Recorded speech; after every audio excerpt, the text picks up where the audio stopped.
Boa noite, estou aqui na minha plantação de pitaia. É noite, né? Já é madrugada. Aqui protegendo elas da geada. Ou seja, com fogueiras, né? Para que possa fazer uma fumaça e aquecê-las. Então aí tá a minha plantação que eu tive que replantar o ano passado em função da geada. Toda essa plantação aqui, ela tá meio pequena. E aí tá minhas fumaças, fogueiras, né? Eu fiz 5 fogueiras. Aqui tem outra fogueira. Lá no fundo tem outra que está mais baixa agora. E aqui é a minha plantação de pitaia. Está sendo protegida. Só com as luzes ligadas, que tem iluminação. Que eu ligo à noite. Lá na frente tem a minha estufa, lá, então não tem necessidade de fogo.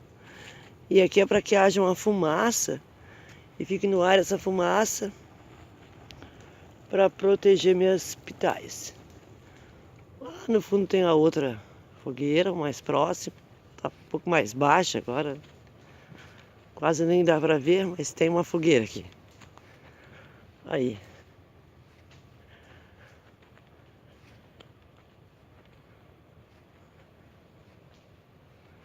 Aí tá minha fogueira.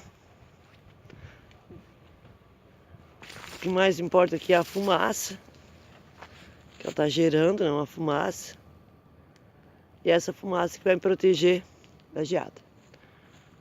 Aí minhas pitaias, tanto de um lado quanto do outro eu tenho pitaia. E aqui onde está a fogueira, uma estrada. Não tem perigo nenhum. Ali está escuro.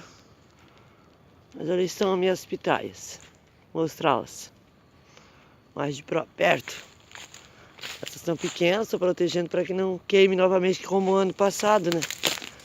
Que eu perdi todas as minhas pitaias. Olha aí, não é tão pequeno assim. Ó.